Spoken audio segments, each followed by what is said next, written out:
This is Living Catholic with Father Don Wolfe. This show deals with living the Catholic faith in our time, discovering God's presence in our lives, and finding hope in His Word. And now, your host, Father Don Wolfe. Welcome, Oklahoma, to Living Catholic. I'm Father Don Wolfe, pastor of Sacred Heart Parish and rector of the Shrine of Blessed Stanley Rother. Last fall, the Parliament in Britain passed a bill legalizing assisted dying. It permits, quote, legally competent, terminally ill patients, unquote, the right to ask for help in killing themselves. This legal outcome culminates a long process in which this rush to the grave has been promoted and proposed for years. Great Britain now joins a lengthening list of countries in which legalized suicide has become a treatment option for those who are ill. It is the case that in every place where such laws have been passed, the practice has not met the goals that promoted their passing. The ultimate outcome of this law, is yet to be seen. Euthanasia has been a topic batted about in the Western world for a long time. I can't help but think of a scene in the novel The Lord of the World by Robert Hugh Benson, in which an aircraft has crashed. The novel was written in 1895 and proposes a world 100 years in the future, that is, 1995. As the authorities arrive to the crash site there outside of London, they're accompanied by representatives of the medical community. So going through the twisted metal and shattered glass remnants of the downed airliner, the nurses go to the injured and give them injections to kill them. In this novel of the future, the medical establishment kills the survivors. Since their recovery will be long and expensive, it's just not worth trying to save their lives. They're better off dead in the rough accounting of this tough new world. Britain has now crept up to the novel's plot, albeit about 30 years later than the author proposed. It might be a bit of hyperbole to compare the decision of Parliament with Benson's fiction. No one is imagining that the National Health Service is going to be equipping their EMTs with poisons anytime soon. It's a step too far to imagine that anyone wants to discourage anyone else for fighting to survive or valuing the beauty of life. This bill, as everyone insists, is actually proposed for the opposite reason. It's intended to promote the integrity and the beauty of life. Those who wrote it and those who passed it want everyone to live the fullest possible life and then to die only within the most serene bounds of dignity and peace. It's a fair complaint that seeing only destruction, especially wanton destruction in this bill, might be a step too far. Dignity in dying is its purpose. That's been the stated goal energizing this project for generations. It was not hyperbole for Benson to include in his novel the practice of euthanasia, since it had been proposed even as far back as his time. True, it was much less acceptable as a political issue, and the pharmacology of the time was irremediably primitive compared to today. But academics thought about it and proposed it, while politicians, at least some politicians, toyed with it as a possible issue for their people. They all wanted the prospect of dying with dignity in the setting and within the circumstances of their choice. Dying, after all, is hard and it's tough. The people 100 years ago certainly knew about its difficulties and indignities much more than we. So their proposal of dignity came from a breadth of experience we don't generally have. Growing old is a slow letting go of the fullest capacities we have as persons and slipping away into a slower, more diminished, a lesser version of ourselves. This process can be hurried by the onset of disease or conditions that heighten the weakness and the indignity to the extreme. Even when a person is prepared as fully and as thoroughly as possible and the ultimate end approaches, the very end can be filled with painful crying out and gurgling struggle and frightful desperation. We use the euphemism to pass away, but we all know no one simply passes out of life as if going from one room to the next. A person holds on to his life, surrendering an inch at a time until there's no more to it. Dying isn't easy for anybody. Those who propose assisted suicide want to keep this frightening indignity from everybody. They propose that as the end approaches, any person should be empowered to make a clear decision about his future and then decide to avoid the indecorousness of such struggles. Each person should have the potential to reach for the poisons that will allow them a painless slide into the hallways of the beyond.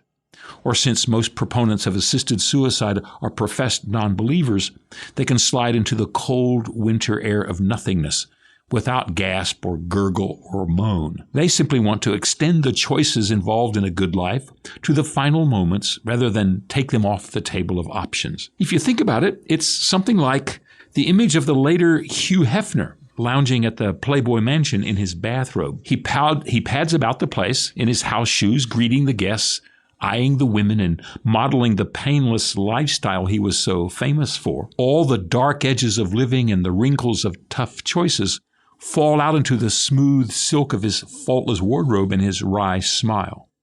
The beauty of life lived for itself and prompted by the flurry of choices available to us today comes to its highest point there. Open the pages, see the pictures, and the possibilities open themselves to the restless and the disappointed. Assisted suicide is the Playboy bunny centerfold of the last day. Perfect life, open in every way to the promise that life will be better if only we're thinking and acting the right way, that is, the way different than today. Hold that thought as you stare at the page and think of nothing else. There's not that much difference between the two. Most of us would never have thought the Playboy ethos would have extended to the final breath. Turns out it does. Alas, it does, only because it is a breath cut short by the poison offered. In the great run-up to lively bliss, prompted by Hugh Hefner, the whole idea was that there should be no barriers to what will make for contentment and ease. The old obstacles, erected because of crazed misunderstandings about what is good and pleasurable, they can come down. And when they're down, then life can be enjoyed to the fullest with little intrinsic barriers to how much or how long. If only we could push away the staid anxiety about what might be wrong, we'd find ourselves a lot happier. Certainly, we'd be more fulfilled. That's what was promised in the world to come, printed between the Playboy pages. If only we got what we wanted and the rest of the world would get on board, the promise of a whole new world would be there to grasp. It might be something as easy and as straightforward as, I don't know, picking an apple. If only the barriers holding us back could come down. A world where there were no barriers about self-destruction would fulfill the same promise when it comes to the final part of life. Since those who oppose these methods for ending life with some measure of choice and fulfillment are usually the same ones who oppose the pursuit of the pleasures of the flesh, they can be overcome in the same way. That is, the appeal to a life that's fuller, that's simply more, will be enough to engage the imaginations of everyone. Who'd want to limit anyone who opted for avoiding pain and passing through the good days left of life? Ironically, the final part of the Playboy philosophy turns out to be the emphasis on finality. Who would have imagined that the great denouement of the silk robe of the briar pipe and the pliant bunny would be the poisonous syringe? But it has proved to be so. The victory arch of the world, marking our conquest of the morality of yesterday, is made of fear, hesitation, and poison. What a monument. Most people weren't thinking of this when they promoted this bill for euthanasia. For them, dying in dignity is a good all of itself, and it seems obvious to everyone. Avoiding the nastiness of the last days is an obvious goal in their minds, something anyone would want to do. Indeed, the fear of the difficulties of dying are often at the forefront of their minds, and having such an out from such fear prompts much of the response. Those who are terminally ill are going to die soon. It's hoped that they could approach their last days without the worry that might be placed in situations that would make them embarrassed or uncomfortable or make those around them like that. This is what dignity in dying actually means for them. Nastiness in the last tough days is avoided, and what could be wrong with that? Especially for those who are at the verge of death anyway. It's supposed to work something like this. Those who have received a diagnosis of terminal illness can approach their doctor for help in terminating their lives. The doctor certifies that the condition is unrevivable, and the patient is aware of the options for treatment and care, and still chooses to end his or her life at a time of his or her option. Then, when the time is chosen, the one who's ill is entrusted with the means to end his life, and then he does so. Often, this is described hopefully as a time when he or she is surrounded by friends and loved ones who see the sick one off with dispatch and compassion, and one hopes with appropriate sadness and loss. It's all very nice and easy and rational and clean. That's the hope. Who wouldn't want it that way? There's said to be a tribe on an island in which everyone knows when they're going to die. That is, they come to a point in their lives in which they know, now it's time for me to die. And when this realization hits them, they gather the village together, announce the imminence of the death, give away their goods, and then go to the end of the island to await the inevitable. Anthropologists who've studied them wonder at this aspect of their culture and puzzle at the message that the individuals receive. Is it a communal aspect of their culture, an aspect they're conditioned to from an early age? Or is there a default button in the soul of every person everywhere that when the summoning moment comes, a voice is broadcast in the person's consciousness for each one to hear, except that in all other cultures except this particular one, everybody's conditioned to ignore it, or that they've never been taught how to listen to it? Nobody really knows the answer, except in the pursuit of the choice of dying, we're able to override the concerns about innate energies or interior voices and opt to bulldoze our way to the goal. We just take poison and have it over with. But what really happens in the regimen of assisted suicide is something different than the mild versions everyone has in mind. The experience of societies everywhere this has been legalized is not conformal to the expectations of the proponents. In fact, it only takes about a decade of legalized assistance in dying before all the dignity in dying evaporates, and the hope engendered by the law's passage is blunted. Assisted suicide very quickly becomes assistance in dying, then becomes assistance in killing. It doesn't take long to move from killing oneself to killing the other selves in our lives. After all, once the barriers come down, the distance between dying and killing is only about as far as the width of a trigger finger. When the notorious Dr. Kevorkian began to propose his solution to the problems of mortality, he advertised that he could help usher patients out of their terminal pain.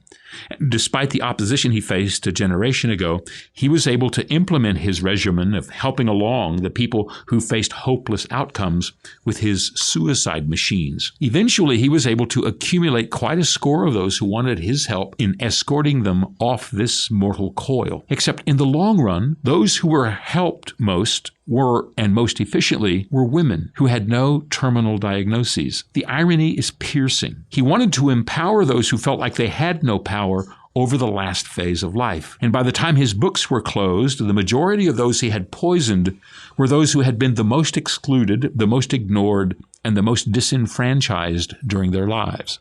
Women. They were also healthy, robust, and were due to live a whole lot longer.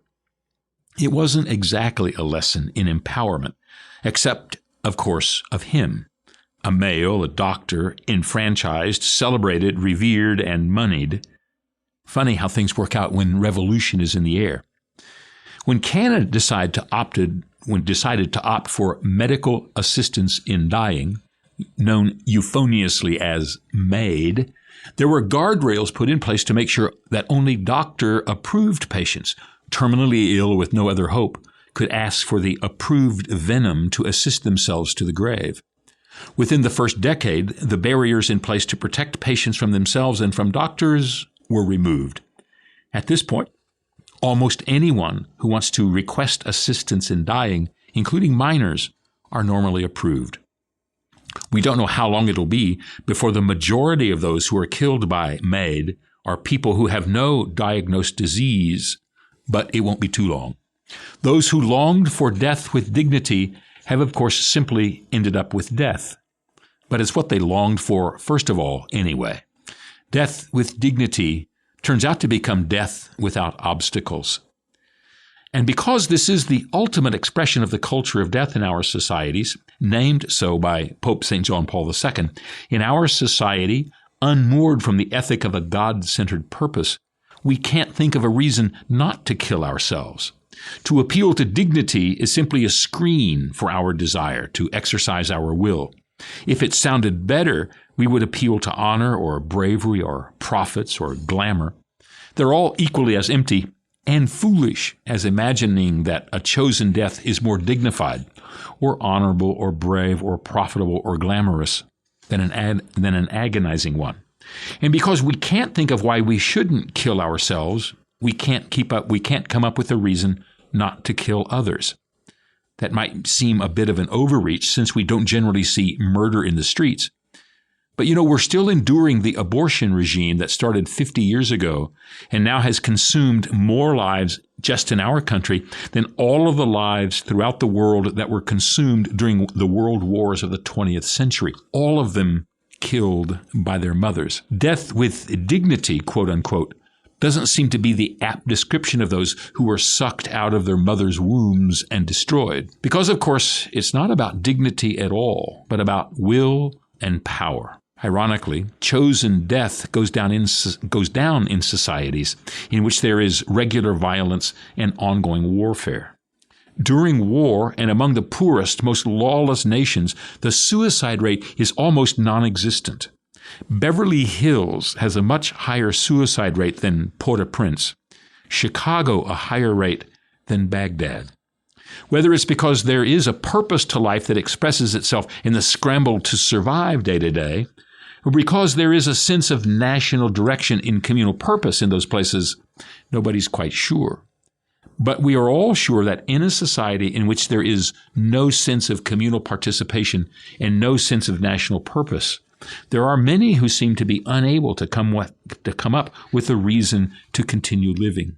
And so they opt to discontinue their habit of holding on to the reins of mortality, and so then dissolve their lives into the great beyond. The most upsetting part of the legalization of assisted dying is that this option for killing becomes part of medical quote unquote care. That's where the novelization of killing survivors becomes real. Once medical assistance in dying becomes normalized, then the medical establishment begins to present suicide as an option for everyone who becomes sick. In Belgium, after much legal wrangling, the medical establishment finally okayed a request for a depressed woman to kill herself. Odd how women play such a central part in these dramas. I suppose it's because they play a central part in all medical dramas. So much for being disempowered, except for the part where they are the patients doing most of the dying. It's now part of the armamentarium of Belgian psychologists to note suicide as the solution to their patients' problems.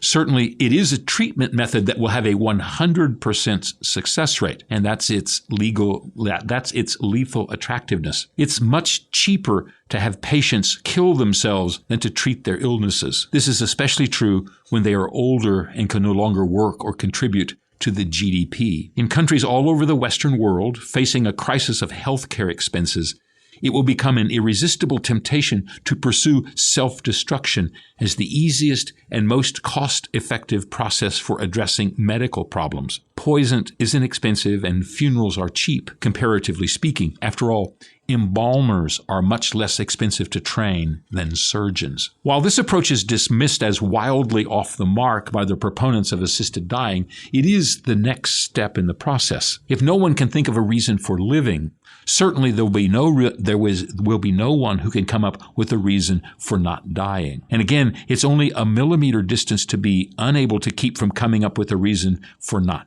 killing. So doctors will migrate from those who preserve life to those who decide which lives are worth treating and which are the most dispensable.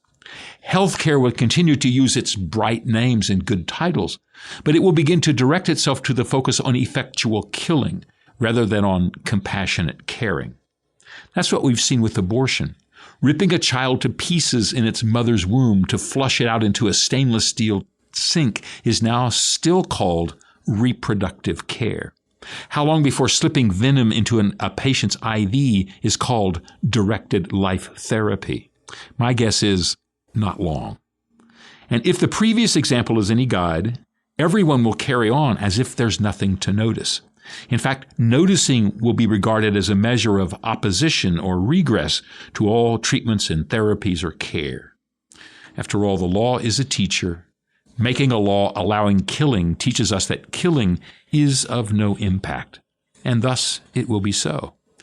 Perhaps the greatest irony of all is that those of us who believe in God believe that God has entrusted our lives to us as a divine gift. since the very act of living is suffused with God's divine plan, interrupting the course of living for whatever reason is of eternal significance. Living, after all, matters. And for the better part of the 20th century, Christian belief was criticized for focusing too much on the hereafter, excusing the oppression of the marketplace and the exploitation of people, because these offenses were only here, and of course were of no concern for those who were on their way to heaven. That was the popular propaganda from those who wanted the barriers between peoples and capital and ownership and obligation and participation to come down. Now, however, it seems to be only those who have the capacity to focus on the promises of heaven, who have the slightest care for the value of those who are here. We can draw an ironic analog with the contrast of the Church's teaching on sex. It took the world's most famous celibate, the Pope, to call our society's attention to the irreplaceable beauties of marriage, babies, and family life. So also it takes the world's most notable champion of heaven, the Pope again, to call society's attention to the irredeemable importance of living life long and full. But to be truthful, the Church has been around long enough to see what happens when life is emptied of its value and evacuated of its importance. Even if the conversation is about a brief shortening of life for all measure of good reasons, the journey from amelioration to murder is a short one. The truth of the matter is darker than we want to admit. We are a fallen people living in a fallen world. Putting the power of life and death into our hands, even into the hands of the most highly trained and compassionately formed people in the world, is to end up with twisted and dark results. After a while, no matter who decides, we end up opting for death. Not only that, we're all drawn to the longing for transcendence in our lives. Every lover longs for the invisible but real connection to the beloved. Each person knows how powerful beauty is. Even the basest child knows there is a truth to be told and a lie to be avoided. We gravitate to what is beyond us and what is beyond our limits. If we have been convinced that God is no more, that religion is a fraud and that life is a mirage and meaning is a carnival, then we'll find the longing we have with the one transcendent experience no one can deny or belittle, which is death. It is truly beyond us. All we have to do is step into it at our front door. When we deny the hunger for the beyond that lies in our hearts, we grab onto it at our bedside. That's why what we believe, what we celebrate, and what we value are all a matter of life and death. That makes what we do on Sunday something a whole lot more important than we normally think. It is a matter of life and death today. Back in just a moment.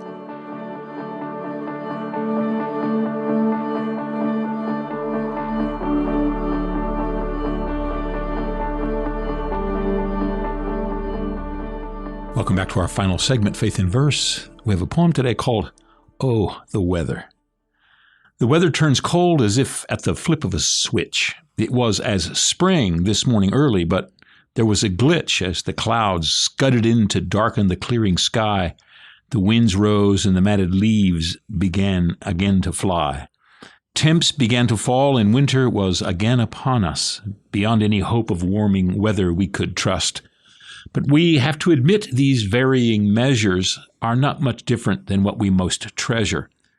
Our hearts wear tempests blowing hard and strong. Cold fronts ebb and flow across them too, wide and long. So that spring becomes winter again, plunging us into the surprise of our lives capricious and varying. We live such, getting by best we can, trusting God's measure over and over again. Our hope turns to spring on promises graced, steady as the sure season arriving, without haste. That's, Oh, the Weather.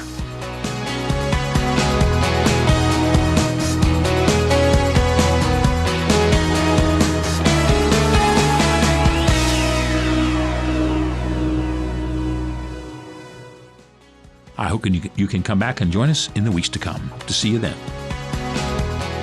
Living Catholic is a production of the Archdiocese of Oklahoma City for Oklahoma Catholic Radio. To learn more, visit okcr.org.